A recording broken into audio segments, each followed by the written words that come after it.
Bom, gurizada, vamos começar então pré-prova da PUC, né? PUC 2015, o que a gente tem de mais importante aí para revisar? Quero lembrar que a PUC sempre tem botado textos, né? Textos longos envolvendo coisas do cotidiano, né? Envolvendo alguma contaminação, alguma coisa com poluição, com combustíveis, ou seja, ela tenta se aproximar da prova do Enem, assim, né? Na verdade, se a gente for analisar, a prova da PUC está mais Enem do que o próprio Enem, que virou um vestibular bem teórico, né? Então, os textos da PUC são maiores que os textos do Enem, mas a grande questão é que cada texto da PUC tem alguma coisa decisiva, que resolve o texto, né? que resolve a questão, que tira a questão do lugar comum só de ler o texto. Ela tem alguma informação ali que vai fazer com que vocês tenham que aplicar uma regra de 3, tenham que analisar um valor, uma potência de 10, eu não sei. Eu só sei que o texto na questão da PUC, ele é decisivo. Ele define o que vocês vão ter que fazer. Então vamos ler esse texto com calma, vamos ler esse texto sublinhando, vamos destacar os números, os valores que tem lá, certo? Bom, dito isso, vamos começar com coisas do cotidiano, né? Uma coisa que está na moda é a contaminação do leite, né? Então sobre a contaminação do leite, vamos lembrar que é o leite contaminado com soda cáustica, água oxigenada, formol e ureia. Todos esses produtos aqui têm um objetivo: conservar ou encorpar o leite que os caras acabam diluindo, né? Eles diluem, eles acabam adulterando o leite, querem que dure mais ou que fique mais grosso mesmo eles tendo diluído. Então eles colocam alguns desses produtos, tá? Para deixar ele mais consistente, mais encorpado, os caras botam ureia, né? Então vamos dar uma lembrada em ureia e em cima disso já lembrar algumas coisas. A ureia, pessoal, é uma amida C-O ligada no N. Tá aqui, ó. C-O ligado no N. Só que tem dois N's, um de cada lado. Então ela é a metano, um carbono, diamida. A ureia é uma diamida, metano, diamida. Certo? Então é esse o produto aqui que foi sintetizado pela primeira vez em laboratório pelo Wheeler e matou com a ideia da teoria da força vital, de que produtos orgânicos só são sintetizados dentro do ser vivo. O Wheeler sintetizou a ureia em laboratório. Então a ureia é o produto que eles botam no leite para ficar encorpado, para ficar mais grosso, mesmo ele tendo diluído 10, 30 vezes o leite. Então eles vendem leite, que é praticamente água com ureia, e vocês pensam que estão comprando leite, estão comprando ureia. Vamos lembrar que sendo uma amida, ela tem algumas características importantes. Por exemplo, ela tem um caráter levemente básico, não chega a ser muito básico como as aminas por causa desse O, mas ela tem um caráter básico, né? Vamos lembrar vocês aí que as aminas que são muito básicas, e as aminas teriam um radical ligado direto ao NH2, não teria aquele C-O, então a amina é muito básica, a amida é fracamente básica. Então a basicidade das aminas é maior que das amidas. Mas a ureia é uma amida, né? Então ela tem, aqui faltou um H, né? É NH2. Então ela tem sim caráter básico, leve, mas tem. Outra característica das amidas e também das aminas primárias e das aminas secundárias, que são aquelas que têm NH, aquelas que têm NH2, aminas primárias, e aquelas que têm NH, amina secundária, elas têm caráter básico, mas elas também têm uma outra característica, elas fazem ponte de hidrogênio, N com H aqui, ó. E as amidas têm um ponto de ebulição ainda maior, porque elas têm a ponte de hidrogênio, NH aqui, ó, e tem mais um dipolo permanente na carbonila. Então vocês tomem cuidado com isso, que as aminas têm pontes de hidrogênio e as amidas também. Só que as amidas têm, além da ponte de hidrogênio, a carbonila aqui fazendo um dipolo permanente, tá? Então, cuidado com isso. Amida, ureia, é uma amida e é ela que é colocada no leite. Não confunde com a amina, que ela tem esse tico aqui, ó, ela tem esse C-O para fora da cadeia aqui, ok? Então, amidas e aminas, não confundam. Aminas mais básicas, amidas com maior ponto de ebulição. Então, essas são as diferenças entre aminas e amidas, tá? A ureia, então, é colocada dentro do leite. Vamos dar uma limpada aqui e vamos lembrar esses outros compostos aqui, o que eles têm de importante, né? Então aqui, ó, soda cáustica, pessoal, é uma base, um hidróxido, né? Hidróxido de sódio, soda cáustica, uma base do grupo 1 extremamente forte, né, que se dissocia em água liberando hidroxilas, pH alto, né, pessoal, é base, pH alto, é bem básica, não é que nem as aminas que são básicas, as amidas que são levemente básicas. Aqui nós estamos falando de base forte mesmo, né, de base de arrênios. Elas reagem no leite com o ácido lático. o ácido lático, que é esse cara aqui, ó, CH3CHCOOH, que é o ácido lático, e tem uma hidroxila.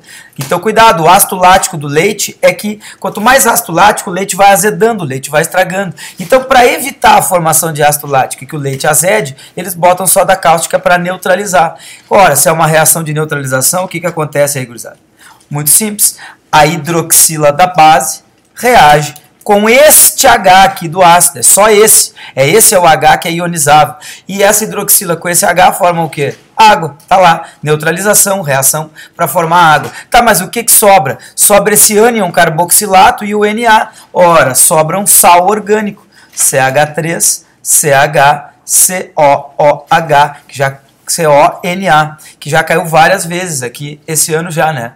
Tanto no Enem quanto na UBRA, que são os sais orgânicos, que tem uma ponta iônica que atrai a água e uma cadeia apolar que atrai gorduras. Então, enfim, detergentes, sabões têm esta característica, essa configuração, um metal e um ânion na ponta e uma cadeia apolar ao longo do resto da molécula, certo? Então aqui, ó, para que bota a soda cáustica? Reação de neutralização com um ácido lático, tá? Já que o ácido lático aqui tá aqui na tela, vamos lembrar o seguinte, esse carbono é quiral, pessoal.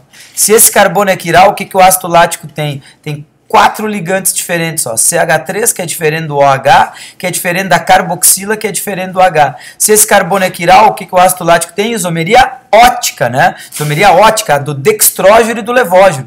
Existe o mais ácido lático, que é o dextrógeno, e existe o menos ácido lático, que é o levógeno.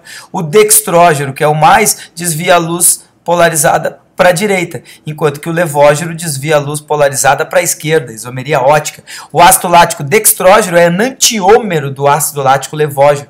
O que eles têm é a configuração, a ordem dos ligantes, sentido horário e anti-horário diferentes, tá? Então, cuidado com isso, isomeria ótica tem carbono quiral, o ácido lático tem carbono assimétrico, tá? Então, só algumas lembranças aí. Lembrando que ele é um ácido carboxílico, ele é um ácido fraco, os ácidos orgânicos são fracos, né? Mas é mais fraco, é mais ácido, por exemplo, que um fenol, que nós vamos ver na sequência aí, tá? Então tá aqui o ácido lático, ele é função mista, álcool e ácido. Lembrando que na hora de dar o nome, esse álcool entra como hidroxi. Ele é 2-hidroxipropanoico, porque predomina o grupo funcional ácido, aldeído, cetona, éster, predomina no nome. Quando tu tem um OH pendurado, é um hidróxido. Quando tu tem um NH pendurado, é amino, mas predomina a função que está na cadeia, tá? Então tá aqui algumas coisas importantes sobre o ácido lático. E aqui o sal orgânico, né? Sal orgânico é onde a gente encontra sabões, detergentes, shampoos, tem esse tipo de configuração. Uma ponta iônica, metal e ametal, e uma cadeia um pouco mais longa que essa aqui é só para representar, ok? Vamos adiante, vamos dar uma limpada aqui. Água oxigenada, pessoal, muito importante também, os caras estão botando no leite água oxigenada. Quem é a água oxigenada? Um peróxido, o peróxido de hidrogênio, H2O2, que tem uma grande propriedade, ela sofre autodecomposição, ela vai lá e vai gerar o quê? Vai gerar H2O, água, mais um meio de O2. E é esse O2 aqui que é o famoso Venice poder O2, o grande poder oxidante da água oxigenada, que é usada como alvejante, como tira-manchas, para clarear o pelinho, né? Aquela guria que tá com aquele braço cabeludo preto, parece um cachorro, né? Parece o próton, aí ela quer dourar o pelo, passa uma aguinha oxigenada. Bom, e além de tudo isso, ela é um desinfetante. Por que desinfetante? Porque mata as bactérias anaeróbias, e é por isso que botam no leite. A água oxigenada é colocada no leite como desinfetante, para matar as bactérias anaeróbias que estão lá, e aí evitar que essas bactérias se proliferem e o leite azeda e o leite estrague, tá? Bom, mas ela tem uma grande característica, o oxigênio nos peróxidos, o NOx é -1. Se ela se transforma em água, ele vai para -2 e sofre uma redução. Só que ela também se transforma em oxigênio molecular, que é 0 o NOx, e aí sofre oxidação. Ou seja, no fundo a água oxigenada sofre uma autorredox, ela se oxida e se reduz ao mesmo tempo. Isso também se chama desproporcionamento. A água oxigenada se desproporciona, ou seja, o NOx fica desproporcional, aumenta e diminui, sofre autorredox, tá? Mas o grande poder dela é como agente oxidante gerador de oxigênio. Tá? Mas se cair alguma questão de NOx, vai de menos 1 para 0, redução, vai de menos 1 para menos 2, redução, e de menos 1 para 0, oxidação. É um peróxido, então.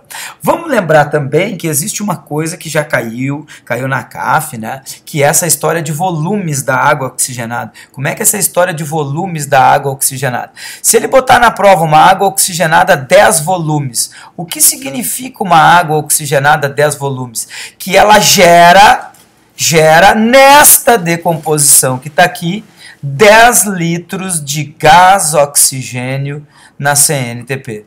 Ora, pessoal, como é que nós vamos usar isso num cálculo? Saber que ela gera 10 litros, 10 volumes, 10 litros de oxigênio na CNTP. Muito simples.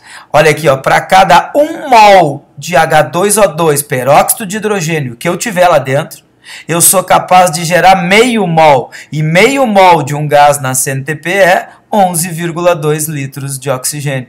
Então, na CNTP, 1 mol de água oxigenada dá 11,2 litros de oxigênio. Se a água oxigenada que vocês compraram é 10 volumes, ela vai gerar 10 litros. Se ela vai gerar 10 litros de oxigênio, ela vai gerar X mols de oxigênio. Então, cuidado. Se for 40 volumes, troca aqui, 40 litros de oxigênio, vai dar X mols. É óbvio que com 40 volumes ela gera mais oxigênio, tinha mais água oxigenada, ela vai ser mais concentrada, né? 10 volumes é usado para feridas, já 40 volumes, 30 volumes é usado para alvejante, para clarear os pelos e assim por diante, tá? Então, isso é importante saber sobre a água oxigenada. Vamos adiante. E o formol, gurizada? Faltou falar sobre o formol, né? Que é colocado também na água oxigenada. Quem é o formol? É o famoso agachou, né? Tu lembra lá, né? Aquela lei do sabonete. Agachou na tua frente, o que tu faz? Mete anal, tá aqui, agachou, mete anal, é o famoso metanal, é um aldeído, né? E por que é formol? Porque a gente lembra lá, agachou, mete anal, vai ficar metendo anal pro resto da vida? Não, uma hora tem que parar, quando formol. Então tem aquela célebre frasezinha, agachou, mete anal, só para quando formol. Então se caiu formol na prova, tu tem que saber que ele é um metanal, ou seja, ele é um aldeído de um carbono, e a fórmula dele é agachou, abrindo. Ele tem uma carbonila, C-O, ligada a 2Hs. Tá aqui, Esse é o agachou, esse é o formol. Mas por que ele é colocado ali? Porque ele é conservante, né? Se ele é conservante de morto. Se ele faz com que nem os mortos sejam decompostos pelas bactérias, o que dirá o leite, né? Então os caras botam ele como conservante. Então por que ele é conservante? Por que ele é usado até para conservar e impedir que seja decomposto um cadáver? Porque ele tem propriedades de oxirredução, pessoal. Aqui, nós temos ele com qual NOx? Qual é o NOx desse carbono aqui? Carbono ligado em O é mais 1. Carbono ligado em O de novo, na dupla aqui, mais 1. Carbono ligado em H é menos 1. E carbono ligado em H é menos 1. Mais 1, mais 1, menos 1, menos 1. Qual é o NOx aqui? 0. Ele pode se oxidar para ácido carboxílico, onde ele vai estar 3 vezes ligado no O. Aí carbono com O é mais 1, carbono com O é mais 1, carbono com O é mais 1, e carbono com H é menos 1. Mais 1, mais 1, mais 1 dá mais 3, com menos 1 dá mais 2. Então ele está se oxidando de 0 para mais 2. O aldeído se oxida para ácido carboxílico. Mas ele também pode se reduzir para álcool primário. CH3... desculpa, na verdade ele tem que se reduzir para o metanol. CH3OH. Aqui, ele tem que se reduzir para o metanol. E o metanol qual NOx tem? O metanol... Vou dar uma limpadinha aqui para ficar mais claro para vocês. Vou dar uma limpadinha aqui. Aí a gente bota ele ali. O metanol é CH3OH. Então, o aldeído, o formol, se reduz para álcool primário, onde ele é menos 1, menos 1, menos 1 e mais 1, ele é menos 2. Então, ele vai de menos 2 para 0 ou de 0 para menos 2. Nesse caso, ele se reduz. Aqui ele se oxida. Então prestem bem atenção. O aldeído, o metanol, o formol, ele se oxida para ácido carboxílico, vai de 0 para mais 2, e se reduz para álcool primário, para o metanol, vai de 0 para menos 2. Quando ele se reduz, ele é o agente oxidante. E aí ele consegue oxidar coisas, ele consegue oxidar bactérias, oxidar coisas que vocês querem conservar. Então ele causa uma reação de oxidação, matando as bactérias anaeróbias, e aí ele serve como desinfetante também. Observe que ele tem aqui hibridização sp2, pessoal. sp2. Hibridização quando tem uma dupla sp2. E aí, quando ele vai virar o álcool, ele vai para a hibridização sp3. Então, ele sai de sp2, que é geometria trigonal e ângulos de 120, trigonal plana, ele é plano, e ângulos de 120 graus, né? Para o tetraedro. No sp3 ele é tetraedro, e se ele é tetraedro, ele tem geometria com ângulos de 109 graus, tá? sp3, tetraédrico, 109 graus. Então, cuidado com isso. São algumas coisas que podem cair a respeito aqui do metanol. Lembrando que ele pode se oxidar para ácido carboxílico. É diferente das cetonas, pessoal. Os aldeídos se oxidam para ácido carboxílico, cetonas não. Os aldeídos se reduzem para álcool primário. Cetona, que é no meio da cadeia, se reduz para álcool secundário. Lembrando que quando alguém se oxida, a gente pode dizer que ele descolore o permanganato, né? Permanganato de potássio é um agente oxidante roxo. Se ele vai oxidar o aldeído para ácido carboxílico, ele perde a cor. Então, se cair na prova, o aldeído descolore permanganato? Sim, porque ele se oxida. Todo mundo que se oxida descolore permanganato, tá? Então, cuidado com esse roxinho aqui, cuidado com esse permanganato, ok? Vamos dar uma limpada aqui. Bom, adiante nós temos que falar o que mais, ainda de cotidiano. Combustíveis fósseis e biocombustíveis. Pessoal, combustíveis fósseis, metano, gás natural, né? Gás natural, biogás, gás do lixo, né? Encontrado em reservas embaixo da terra ou produzido a partir da decomposição do lixo, do esterco, nas fazendas, nas grandes cidades. Tá? Também nós temos o petróleo, óleo de pedra, né? Que é uma mistura líquida de vários hidrocarbonetos, é uma mistura de hidrocarbonetos. Né? E nós temos o carvão, que basicamente é uma mistura de hidrocarbonetos e de carbono puro, né? Então nós temos o famoso carvão mineral, pessoal. Isso aqui não é o carvão vegetal, isso aqui é uma pedra, é o carvão mineral, cujo principal representante é a hulha, que tem inclusive compostos aromáticos, né? A hulha é o principal fonte, a principal matéria-prima para descobrir compostos aromáticos. O petróleo é fraco em aromáticos, quem tem muito anel aromático é a hulha. Tá? Lembrando o seguinte, isto aqui, pessoal, está na ordem de sólido, de ser grosso, né? Então, isso aqui é gás, isto aqui é líquido e isto aqui é sólido. Neste sentido aqui, aumenta a poluição. Quanto mais sólido, mais poluição. Que poluição é? Aqui as cadeias são maiores, aqui as cadeias são mais longas, mais pesadas, então tem mais CO2. Mais CO2 é mais efeito estufa. Também as cadeias, sendo maiores, tem mais queima incompleta. Se tem mais queima incompleta, o que a gente tem em queima incompleta? Duas coisas que você tem que saber em queima incompleta. Gera CO, que é tóxico, né? Mata por asfixia, forma carboxiemoglobina, então é muito tóxico, então muita poluição. E também gera carbono sólido. E carbono sólido é fuligem. Problemas respiratórios, né? Sólidos em suspensão no ar, aquela fumaça preta, fuligem, né? E além de tudo, vamos lembrar outra coisa, se a queima é incompleta, nós temos chama amarela, a PUC já cobrou isso várias vezes, chama amarela, essa chama amarela, ela é menos quente, porque ela queima incompleta, gerou menos calor do que podia, né? Então ela é menos quente e ela é mais luminosa, porque essas partículas que queimam de fuligem, elas emitem luz, emitem brilho. Então só tu pensar numa vela. Uma vela é muito quente? Não, eu não quero me queimar, eu não quero que ela esquente a casa, eu quero só que ela ilumine. Então ela é pouco quente e mais luminosa. Isso é chama amarela, queima incompleta. Já a chama do fogão, chama azul no fogão, pessoal. Fogão é gás, né? Fogão, tu pode estar queimando gás natural, dependendo das cidades, mas pode estar queimando gás de cozinha, que é um derivado do petróleo, né? Que é o butano C4H10 aqui, também é gás. Então tu está queimando gás. Quando é gás, a chama é mais completa, né? Chama azul. Então nós temos lá queima completa, a chama azul, a queima é completa. Então não tem CO, não tem fuligem e ela é mais quente. Porém, ela é menos brilhosa, porque se não tem fuligem, ela não tem essa incandescência, ela não tem essa luminosidade. Então, por exemplo, a boca do fogão, ela esquenta. a cozinha, mas ela não clareia a cozinha, porque é uma chama menos luminosa e mais quente, né? Ela é mais quente e menos luminosa, tá? Então, são coisas que já caíram na PUC e a gente tinha que dar essa lembrança aí. E a última coisa que tem a ver com mais poluição, quanto mais viscoso, pessoal, embaixo da terra vai absorvendo enxofre. E o carvão, que é sólido, mais ainda. Então, a mais poluição quer dizer mais CO2, porque as cadeias são mais longas, mais efeito estufa.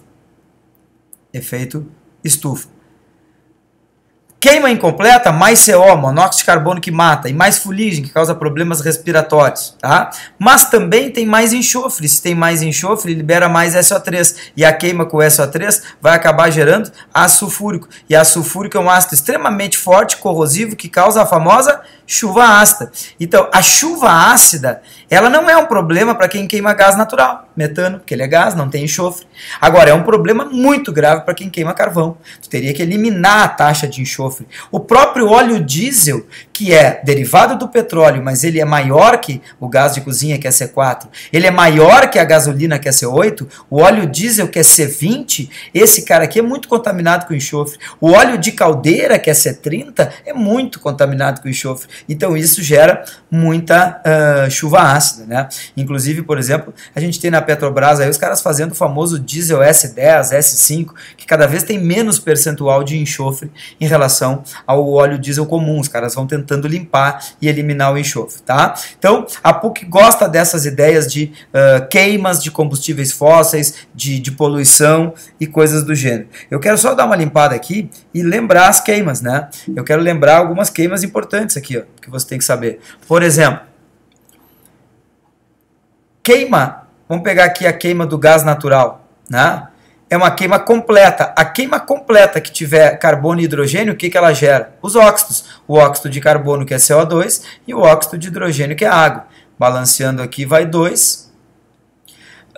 Aqui já tem 2, deu 4, vai 2 aqui. Esse é o balanceamento. Queima, né, pessoal? Sempre ΔH negativo, exotérmica, menos X calorias. Esquenta o copo, né, pessoal? Tudo que é exotérmico esquenta o copo, esquenta a tua mão, esquenta a panela na boca do fogão.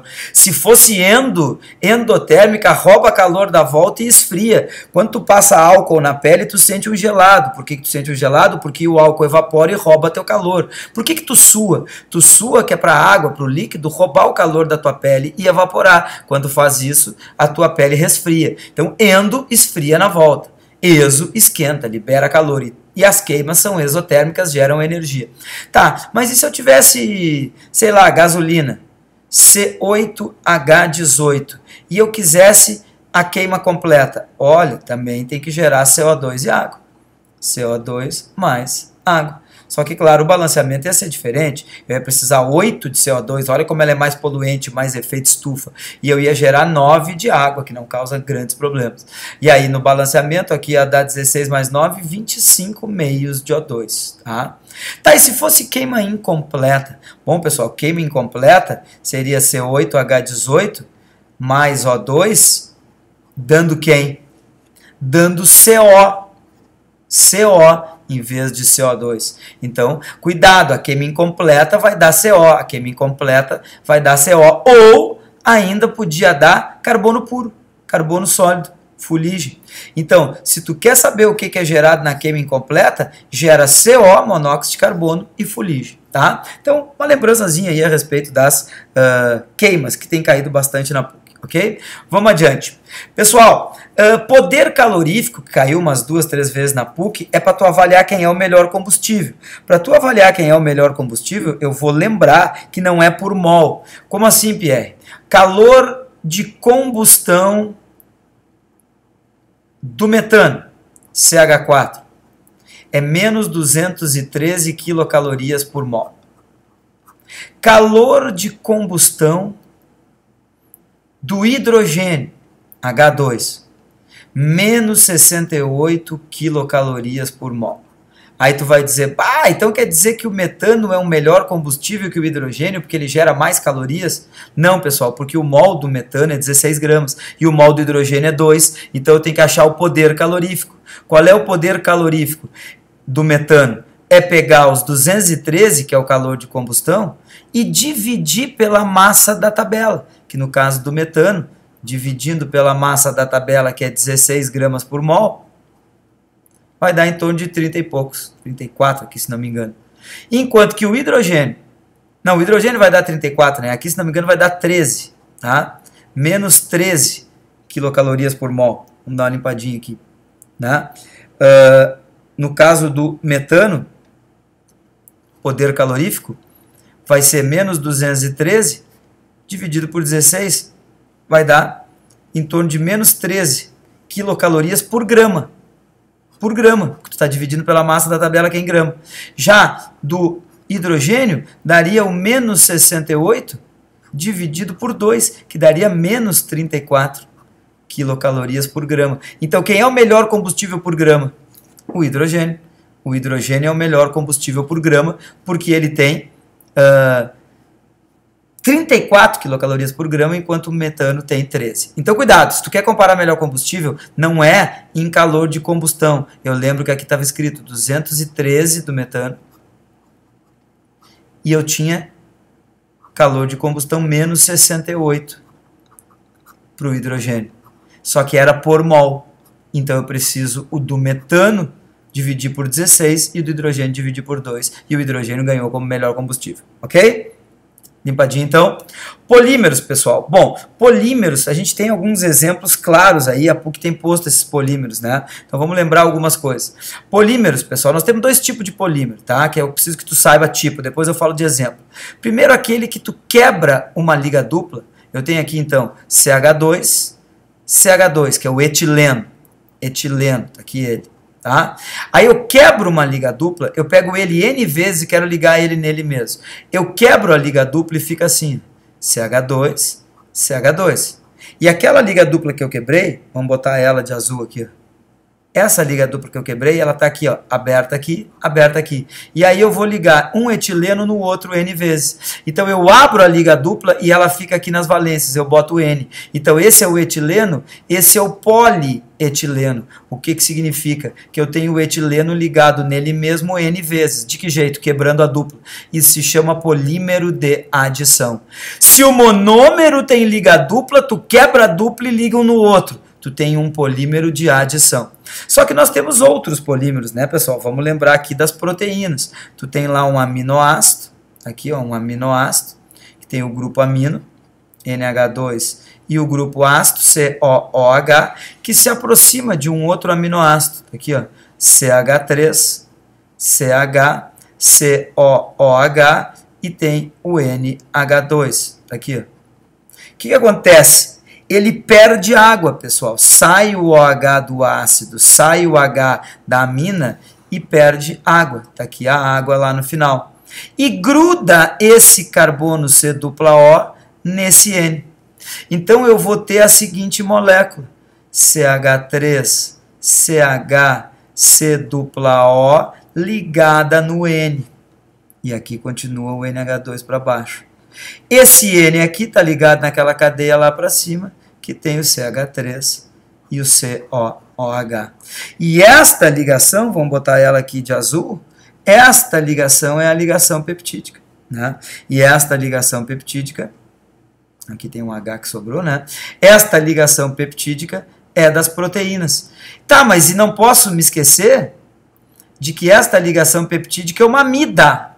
Então, olha bem, ao fazer uma proteína, eu faço uma ligação peptídica ou várias? Várias, eu continuo para cá e eu continuo para cá N vezes, saindo N moléculas de água. Então, eu tenho na proteína um polipeptídeo, várias ligações peptídicas. Tá, mas que grupo é esta ligação peptídica? Ora, esta ligação peptídica... Ah, desculpa, na verdade eu pintei errado aqui, gurias. Ó. Vamos pintar de verde aqui, ó. Errado. A ligação peptídica é essa aqui, né?